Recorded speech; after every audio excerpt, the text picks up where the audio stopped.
Bab ke-230. Akhirnya makhluk shining, shimmering, splendid ini tidur juga. Alfian bergumam pelan setelah halangan terbesar di abad 21 itu memasuki alam mimpi.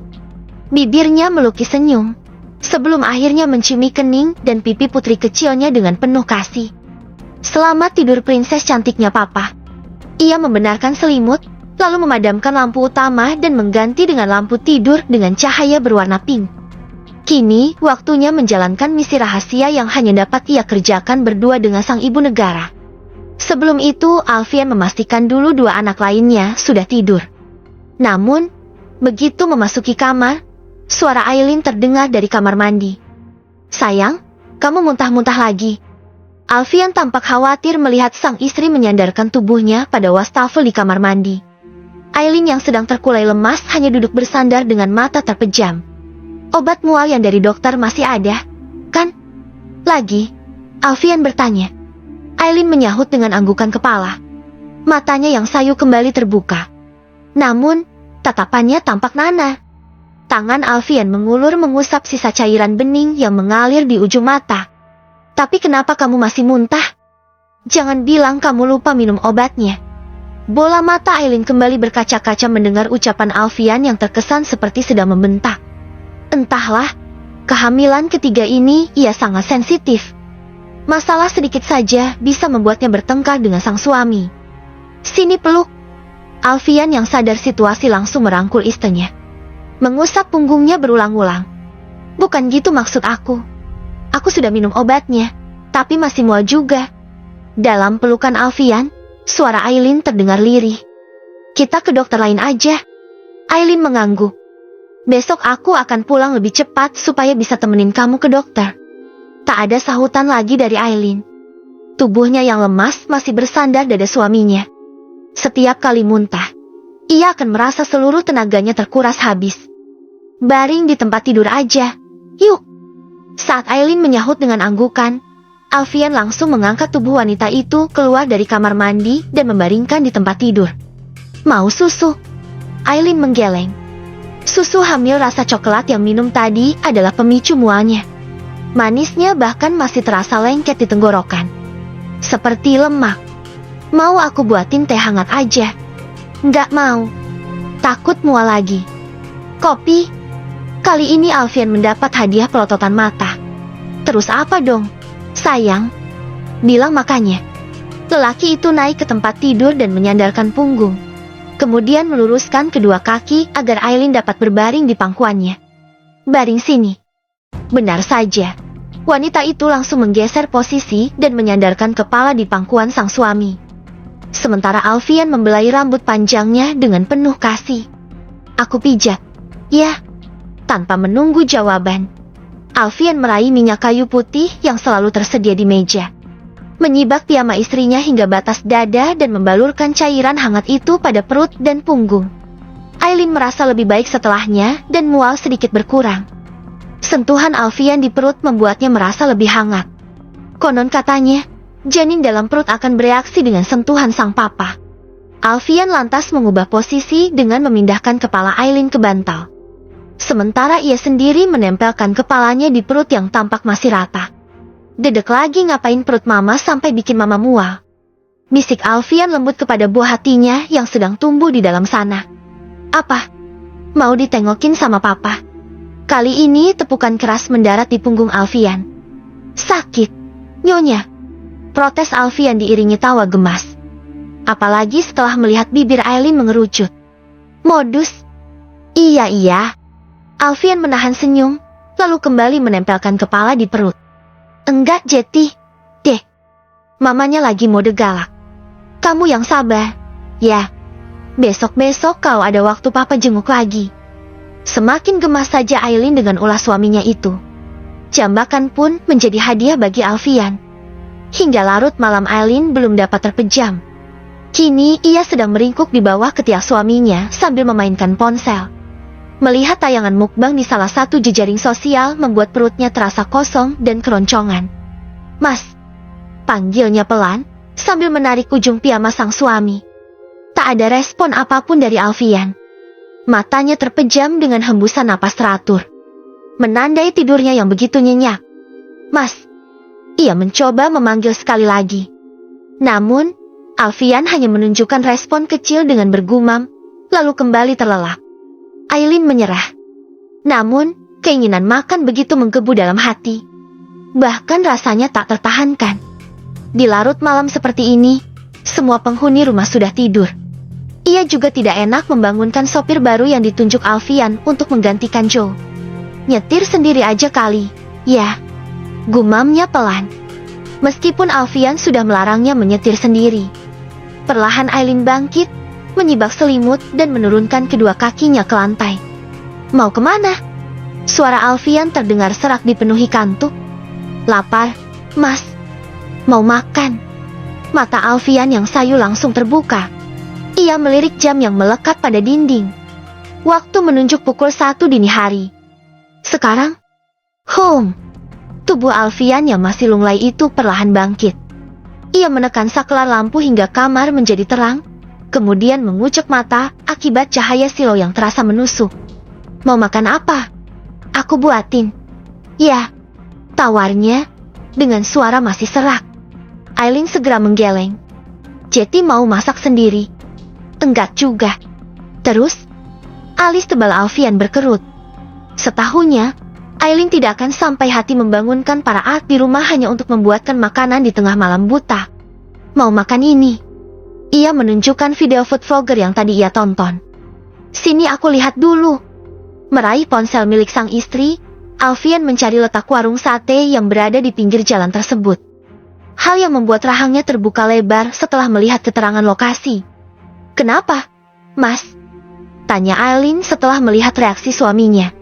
Sayang, ini lokasinya agak jauh dari sini. Kamu yakin mau makan ini? Sejauh apa memangnya? Perjalanan ke sana 30 menit paling cepat. Cari warung sate yang dekat-dekat aja mau nggak? Tiadanya sahutan dari Aileen membuat mata batin Alfian mampu melihat sinyal bahaya. Kalau gitu cari yang dekat aja. Yang penting bisa makan sate ayam. Suara Aileen terdengar lirih di telinga. Ya udah, aku cuci muka dulu. Mau antar aku, Mas? Tanya Aileen. Ya iyalah. Masa aku biarin kamu keluar sendiri di malam buta begini? Lelaki itu menyibak selimut dan masuk ke kamar mandi. Terdengar suara gemercik air dari sana. Sementara Aileen langsung membuka lemari dan mengeluarkan cardigan juga hijab instan miliknya. Lantas memilih celana jeans dan kemeja berlengan pendek untuk sang suami, yang kemudian ia letakkan di atas meja. Mas, aku tunggu di depan. Ya, sayang. Aileen segera keluar kamar menuju halaman depan dan memilih menunggu Alfian di dalam mobil. Sesekali ia menatap layar ponsel dan membuka video mukbang yang membuatnya uring-uringan malam ini. Namun, ia harus menahan keinginan menggebu itu. Loh, enggak ganti baju. Mas. Dahi Aileen berkerut melihat suaminya hanya menggunakan piyama dan sandal rumahan. Padahal selama ini Alfian tidak pernah mau keluar rumah dengan penampilan seperti ini. Kelamaan. Tengah malam juga. Ia mulai menyalakan mesin mobil. Sang penjaga yang berada di pos sigap membuka gerbang kala melihat majikannya hendak keluar. Mobil pun melaju meninggalkan rumah. Sepanjang jalan Aileen menatap ke sisi jalan. Sudah banyak warung sate di pinggir jalan yang mereka lalui. Mas, itu udah banyak warung yang dilewatin. Katanya mau makan sate yang di video tadi. Balas Alfian. Senyum cerah seketika terlukis di wajah Aileen. Kamu mau temenin kamu ke sana? Mas, boleh. Tapi untuk itu ada harganya. Sambil mengedipkan sebelah mata. Bab ke-231. Menempuh perjalanan selama 30 menit. Alfian dan Aileen akhirnya tiba. Alfian melirik ke arah warung yang berlokasi di tepi jalan itu. Meskipun sudah larut, namun suasana sekitar masih begitu ramai. Bahkan terlihat orang-orang sedang mengantri. Alis Alfian berkerut saat menoleh dan mendapati Aileen sudah terpejam. Perlahan ia mendekat. Menciumi pipi dan mencubit hidung istrinya. Duh, gemesin banget makhluk satu ini. Sudah sampai? Ya. Aileen membuka mata kala merasakan sentuhan pada pipi dan hidungnya. Kemudian menoleh pada gerobak di depan dengan sisa kantuk. Dari sana ia dapat menyesap aroma sate yang khas. membuat naga di perutnya serasa sedang berpesta. Sampai tengah malam gini masih ramai aja ya, Mas. Kayaknya benar kalau satenya enak. Aileen merentangkan kedua tangan dan mengucek mata demi menghilangkan sisa kantuk. Baru saja membuka pintu mobil, sudah ditahan oleh Alfian. Mau kemana? Aku mau beli es krim dulu. Sekalian hilangin ngantuk. Biar aku aja yang beli es krimnya. Kamu tunggu di sini. Alfian melirik ke arah minimarket yang bersisian dengan warung sate. Meraih dompet dan segera turun dari mobil, Alfian berjalan menuju minimarket. Aileen menatap suaminya yang baru saja memasuki tempat itu. Ia tampak begitu santai melangkah dengan hanya memakai piyama. Padahal selama ini Alfian sangat menjaga penampilan di depan umum. Lihatlah, sekarang ayah 3 anak itu sedang berdiri di box es krim. Tampak bingung memperhatikan gambar-gambar es krim. Si Borokoko maunya es krim rasa apa? Ya, sebenarnya Alfian sangat tahu jika Aileen menyukai rasa vanila. Tetapi sejak hamil, selera wanita itu berubah-ubah dan kadang membuat Alfian sampai bingung. Sama seperti sekarang, setahunnya Aileen tidak begitu suka sate ayam. Tetapi begitu menggebu ingin menyantapnya. Ada yang bisa dibantu, Mas? Tanya seorang karyawati toko. Mau beli es krim? Jawab Alfian singkat tanpa menoleh. Ia masih memilih dari puluhan gambar yang terpajang pada bagian luar box. Mau rasa apa, Mas? Sebentar, saya tanya sama orangnya dulu. Silahkan, Mas. Alfian segera beranjak menuju pintu dan membuka setelah. Yang, mau es krim rasa apa? Aileen yang masih duduk manis di mobil itu membuka kaca jendela. Strawberry. Ada yang lain? Enggak. Wanita itu menyahut dengan gelengan kepala, sebelum akhirnya kembali memainkan ponsel. Sementara Alfian kembali masuk dan memilih es krim rasa strawberry sesuai permintaan sang istri. Suami orang gemesin banget ya, ucap salah satu wanita, setelah Alfian selesai melakukan pembayaran dan keluar. Iya, perhatian banget lagi sama istrinya, balas wanita lainnya. Ini es krim rasa beri-berinya, Baginda Ratu, ucap Alfian sambil menyodorkan kantongan berisi es krim kepada istrinya. Kok belinya yang paling kecil, Mas? Protes Aileen dengan bibir mengerucut. Segini mana berasa? Ini buat makan berdua loh. Makan es krimnya jangan terlalu banyak. Sambar Alfian cepat. Mau kemana? Tanyanya saat sang istri hendak turun dari mobil. Mau ngantri sate, kan? Kamu tunggu di mobil aja, biar aku yang antri. Tempat duduknya juga masih penuh. Makasih, Mas. Alfian melangkah dan menyusupkan tubuhnya di antara barisan orang-orang. Aileen kembali memandangi suaminya sambil menikmati es krim rasa stroberinya. Hingga 30 menit berselang, Alfian kembali ke mobil dengan membawa 1 porsi sate ayam. Baru menyesap aromanya saja sudah membuat Aileen tidak sabar untuk melahapnya. Kamu nggak makan, Mas? Tanya Aileen setelah menikmati suapan pertama. Kamu aja, sayang.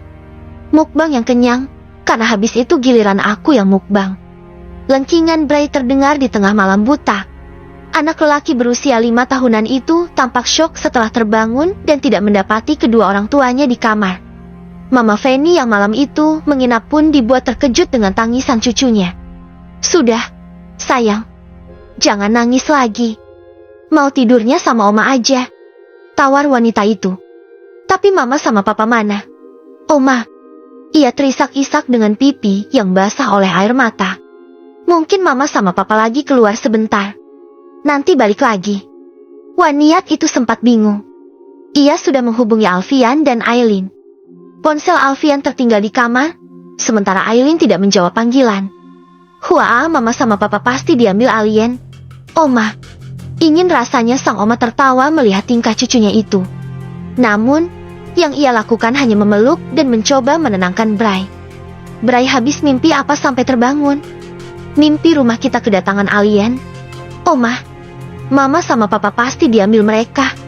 Ya ampun, sini sama Oma aja tidurnya. Tak dapat menenangkan. Wanita parubaya itu akhirnya menghubungi penjaga rumah, yang kemudian mengabarkan bahwa sang majikan sedang keluar sebentar. Namun, Bray bukanlah anak yang mau menerima alasan dengan mudah. Ming Jaja bilang, Mama sama papa lagi keluar sebentar. Meng Jaja pasti kerja sama dengan alien buat bawa mama sama papa pergi. Oma. Ia menyeka air mata. Mama Fanny masih kewalahan menenangkan cucunya saat terdengar suara mesin mobil terhenti di depan. Sontak anak lelaki itu menghentikan tangisnya. Kemudian segera berlari menuruni tangga untuk menyambut kedua orang tuanya. Jagoan papa, kenapa ini nangis-nangis? Alfian langsung menggendong tubuh mungil itu. Bray takut mama sama papa diambil alien. Jawab anak lelaki itu. Kayaknya mimpi buruk, terus ke kamar kalian. Mama pikir kenapa dia nangis tengah malam. Ucap Mama Fanny. Memang kalian dari mana? Habis menjalankan tugas negara. Mah, si dedek minta macam-macam. Oh, sahut wanita itu paham. Mama Fanny lantas berpamitan dan kembali memasuki kamar. Alfian melirik Aileen yang berdiri di sisinya. Terancam gagal. Bray mau ditemenin papa tidurnya. Mau sama mama papa? Ucap anak lelaki itu sambil menyandarkan kepala di bahu sang papa. Ya sudah, kita ke kamar Bray aja, ya. Anak lelaki itu menyahut dengan anggukan. Membuat Alfian mendesahkan napas panjang. Beneran gak jeti mukbangnya? Mentari mulai menampakkan bias cahaya di ufuk timur ketika Joe membuka mata dan menemukan dirinya sedang memeluk sang istri layaknya bantal guling. Sontak lelaki itu terkejut. Beruntung Iren juga masih tertidur. Perlahan Joe melepas pelukan dan sedikit memberi jarak. Iren merentangkan tangan ke samping. Hingga tangannya mengenai wajah suaminya. Membuat wanita itu terbangun kala merasakan bulu-bulu halus yang tubuh di sekitar wajah suaminya. Sontak Iren terlonjak saat membuka mata dan menemukan dirinya berada dalam posisi yang sangat dekat. Bahkan, maaf, aku tidak sengaja. Ucap wanita itu gugup. Tidak apa-apa. Iren langsung melihat ke arah jam dinding. Waktu menunjuk ke jam 5:30 pagi. Aku mau syalat dulu. Iya, bareng aja ya. Wanita itu mengangguk pelan. Lalu segera bangkit dan memasuki kamar mandi dengan tergesa-gesa. Sementara Joe turun dari tempat tidur dan membuka pintu. Raffi, gumamnya pelan saat menemukan Raffi tertidur di depan pintu. Astagfirullah, kenapa tidur di sini, nak? Ia segera mengangkat tubuh kecil itu dan membaringkan di tempat tidur. Joe menebak bahwa Raffi berada di sana sejak semalam. Perlahan anak lelaki itu membuka mata. Kenapa semalam tidur di depan pintu? Tanya Joe, membelai puncak kepala anak lelaki itu. Om Joe gak pukul ibu, kan? Pertanyaan itu membuat Joe menatap iba, lantas memeluk Raffi dan mengusap puncak kepalanya. Kasihan kamu, nak. Tawa bara menggema di dalam ruangan saat mendengar curahan hati Joe yang gagal di malam pertamanya. Ayah satu anak itu tampak puas mendengar segala kemalangan yang dialami sang sahabat. Sabar, Joe. Hidup memang sebrengsek itu. Kadang mau malam pertama malah dapatnya malam kelam. Joe tak menyahut. Ia terduduk sambil menekuk wajah. Pelan-pelan aja. Takutnya malam pertama malah jadi malam terakhir. Kamu ingat Gali, kan? Malam pertama maksa, malah ditinggal selama 5 tahun. Ia kembali tertawa puas, tanpa menyadari Gali sudah berdiri di belakang dengan wajah datar. Kira-kira si boy nangis enggak ya kalau kehilangan bestinya yang satu ini?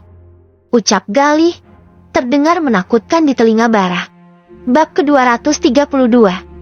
Bara merasakan bulu-bulu halus yang tumbuh pada tubuhnya ikut berdiri setelah mendengar suara Gali yang tiba-tiba muncul di belakang punggungnya. Lelaki itu sontak berdiri meninggalkan tempat duduknya. Tersenyum kecut. Ada bos? Silahkan duduk. Sambil mempersilahkan lelaki itu untuk duduk. Gali masih menatapnya datar. Joe, kenapa kamu tidak eksekusi saja dia? Kalau tidak kasihan dengan Alea dan ibunya, pasti sudah. Lagi, Bara menerbitkan senyum paling cerah yang ia miliki. Kalian terlalu sensitif. Membahas malam pertama memang bisa mengubah orang, ya. Termasuk mengubah sopir menjadi psikopat. Begitu kan maksudmu? Balas Joe masih dengan tatapan mengerikan. Kamu kan memang sudah berhenti dari posisi sopir, Joe. Sudah ada gantinya, kan? Benar. Makanya aku mau cosplay menjadi psikopat. Pasti menyenangkan. Iya kan? Bara terdiam. Buru-buru meninggalkan ruangan itu sebelum menjadi korban amukan Joe dan Gali. Waktu menunjukkan pukul 7 malam ketika Joe tiba di rumah. Menurut saran dari Bara, ia harus bisa memanfaatkan momen apapun untuk menjalin kedekatan dengan istri dan anak sambungnya. Bahkan sebelum pulang ke rumah, Joe menyempatkan diri mampir ke sebuah toko mainan anak dan membeli robot-robotan dengan harga yang cukup mahal untuk Raffi. Tentu saja hal itu membuat Raffi kegirangan. Meskipun tak berani menunjukkan ekspresi senang yang sebenarnya di hadapan Joe. Seperti sebuah keluarga sempurna, ketiganya sedang menikmati makan malam dengan duduk bersama di meja. Raffi tidak bilang terima kasih, ucap Iren, kala melihat putranya sejak tadi terdiam. Makasih, Om. Raffi menatap ayah sambungnya ragu. Membuat Joe mengulas senyum sambil membelai puncak kepalanya. Sama-sama. Nah, nanti hari Minggu kita jalan-jalan ke kebun binatang. Kamu belum pernah, kan? Anak lelaki itu menggeleng.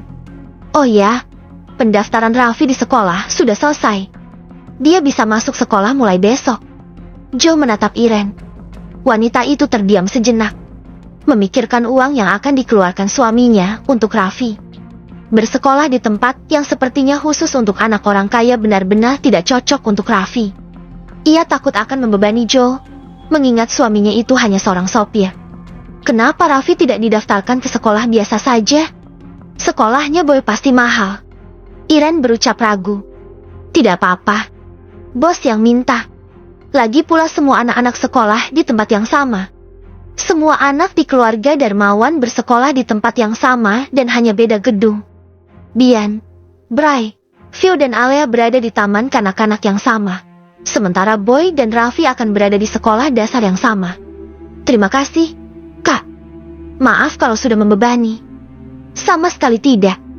Selepas makan malam, Joe menghabiskan waktu menemani Raffi bermain, setelah sempat membantunya mencoba seragam sekolah yang baru. Setelahnya ia menghampiri Iren yang sedang membersihkan dapur. Mau dibantu? Iren membalikkan tubuhnya sehingga posisinya saling berhadapan dengan tubuh tinggi suaminya. Tidak usah, Kak. Ini sudah mau selesai. Oh ya, aku mau bilang sesuatu. Apa? Tanya Iren.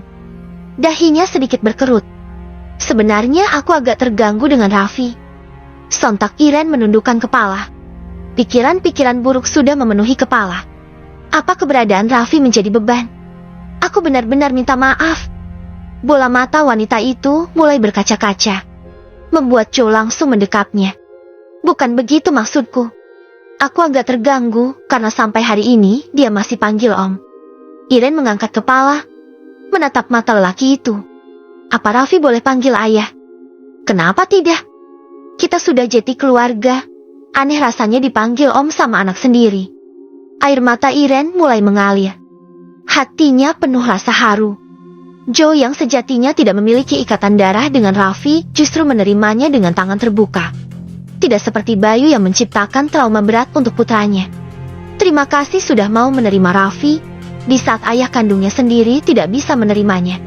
Hari ini kamu sudah berulang-ulang bilang terima kasih. Ia membelai rambut panjang wanita itu. Oh ya, aku juga ada rencana mau bawa Raffi ke psikolog. Mungkin dia butuh itu. Dia, apa konsultasi dengan psikolog itu mahal?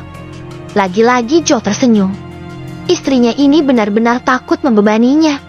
Bahkan sejak kemarin, belum satu kali pun Iren meminta uang darinya. Sama sekali tidak mahal. Aku punya teman yang bisa bantu kita. Ucapnya sedikit berbohong. Terima kasih. Tuh kan, terima kasih lagi. Ia tertawa kecil. Lantas meraih dompet dan mengeluarkan sebuah kartu dari sana. Ini buat kamu. Siapa tahu mau jajan. Iren menatap sebuah kartu ATM pemberian Joe. Jangan tapi, pakai saja. Isinya cukup buat jajan kok. Meskipun isinya tidak sebanyak punya orang. Ia kembali tersenyum. Oh ya, bagaimana kalau malam ini kita tidur bertiga? Kasihan Raffi. Jangan sampai ditidur di depan pintu lagi seperti semalam. Tapi apa kamu tidak akan terganggu? Terganggu kenapa? Mengatupkan bibir, Iren kembali ragu. Terlebih, mereka adalah sepasang pengantin baru. Normalnya, Pengantin baru pasti ingin menghabiskan waktu berdua dengan pasangan. Aku mengerti. Kamu dan Raffi butuh waktu. Dan aku bisa menunggu. Iren benar-benar merasa Joe sangat berbeda dari Bayu. Ia begitu lembut dan perhatian. Bahkan terhadap Raffi. Lagi pula besok Raffi mau sekolah, kan? Malam itu benar-benar dihabiskan Joe dengan menemani Raffi bermain. Ia tidak membiarkan Raffi tidur sendiri. Sebab khawatir anak sambungnya itu akan tidur di depan pintu sama seperti semalam. Keesokan harinya, Raffi terduduk di sebuah kursi dengan tatapan tertuju pada teman-teman sekelasnya. Sejak pertama kali memasuki sekolah hingga jam istirahat, ia sama sekali belum memiliki teman. Ia merasa terasing seorang diri. Satu-satunya yang ia kenal hanya Boy, yang berada di kelas yang berbeda. Anak sopir, anak sopir. Raffi menoleh pada seorang anak lelaki seusianya yang sedang mengolok dirinya. Sejak mengaku sebagai anak sopir, beberapa di antaranya mengolok-olok. Kamu anak sopir, kan? Seharusnya nggak sekolah di sini. Ucap salah satu lainnya. Raffi menunduk. Kedua tangannya terkepal di bawah meja. Iren melangkah tergesa-gesa memasuki halaman sekolah. Setelah mendapat telepon dari pihak sekolah yang mengabarkan bahwa putranya memukuli siswa lain, ia segera memesan taksi online. Bahkan ia tidak berani melaporkan kejadian ini kepada Joe dan memilih ke sekolah seorang diri.